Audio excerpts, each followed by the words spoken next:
శ్రీమాత్రే నమః. దేవీ నవరాత్రుల్లో రెండవ రోజు అమ్మవారి యొక్క రూపం, అలంకార స్వరూపం గాయత్రీదేవి. ఈ గాయత్రి అమ్మవారి యొక్క విశిష్టం బ్రాహ్మణులకు తెలియంది కాదు, చాలా విశేషమైనటువంటిది. కానీ ఎవరైతే ఉపనయనం చేసుకుంటారో వాళ్ళు నిత్యము ఆరాధించేటువంటి స్వరూపమే గాయత్రి అమ్మవారు.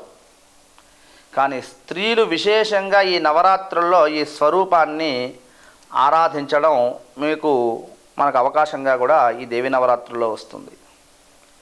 నగాయత్రియా పరం మంత్రం నమాతు పరదైవతం. గాయత్రికి మించినటువంటి మంత్రం లేదు, అమ్మవారి తల్లికి మించినటువంటి దైవం లేదు అనేటువంటిది కూడా మనకు చెప్పబడుతుంది. నగాయత్రియా పరం మంత్రం, గాయత్రికి మించినటువంటి మంత్రమే లేదు. కానీ ఈ మంత్రం ఎవరు పడితే వాళ్ళు చదవడానికి అవకాశం లేదు. గాయత్రి స్వరూపాన్ని ఆరాధన చేయండి. గాయత్రి మంత్రం కూడా ఉపదేశం ఉండాలి.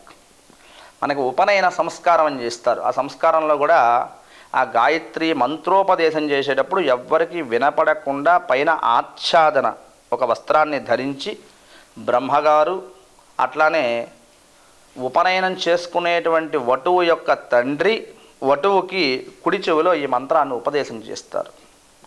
అందరూ చదవగలిగేదైతే బహిర్గతంగానే చెప్పకపోయారా? దానికి ఎందుకు ఒక ముహూర్తం పెట్టుకొని చక్కగా రహస్యంగా చెప్పడం?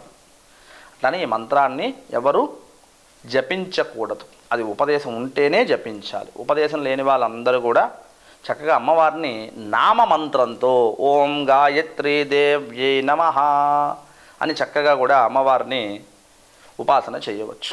ఆ రోజు గాయత్రి స్వరూపంతో మీరు పెట్టుకున్న ఏక కలశమే మొదటి రోజు బాలా త్రిపుర సుందరి అవుతుంది, రెండవ రోజు ఆమె గాయత్రి అవుతుంది. అంటే ఒకే అమ్మవారు వివిధమైనటువంటి స్వరూపాలతో మనల్ని అనుగ్రహించేటువంటి ఏకైక రోజులు ఏవైనా ఉన్నాయి అని అంటే దేవి శరన్నవరాత్రులు. 9 రోజులు 9 స్వరూపములతో మనల్ని అనుగ్రహిస్తుంది. అటువంటి స్వరూపంలో రెండవ రోజు గాయత్రి అమ్మవారిని అందరూ కూడా పిల్లల చేత ఈ గాయత్రి అమ్మవారికి అర్చన కూడా చేయించండి. చక్కటి జ్ఞానము, విద్య, బుద్ధి, ఇవన్నీ కూడా యశస్సు అన్నీ అమ్మవారి వల్లే వస్తాయి. గాయత్రి ఉపాసన చేస్తూ ఉంటారు కదా బ్రాహ్మణులందరూ కూడా. వాళ్ళు ఎందుకు వాళ్ళ చేతే ఆశీర్వచనం చేసుకుంటూ వాళ్ళు మంచి అనుష్ఠానం చేస్తారు కాబట్టి, ఎప్పుడు వాళ్ళ ధర్మాలని వాళ్ళు అనుసరిస్తారు కాబట్టి, గాయత్రి ఉపాసన చేస్తున్నారు కాబట్టి చాలామంది ఇప్పుడు కాస్త తగ్గించారు. ఇది కూడా పెంచాలి. గాయత్రి ఉపాసన ఖచ్చితంగా చేయాలి. గాయత్రి మంత్రం జపం చేయకుండా ఎన్ని కార్యాలు చేసినా కూడా బ్రాహ్మణులకు కూడా సిద్ధించవు.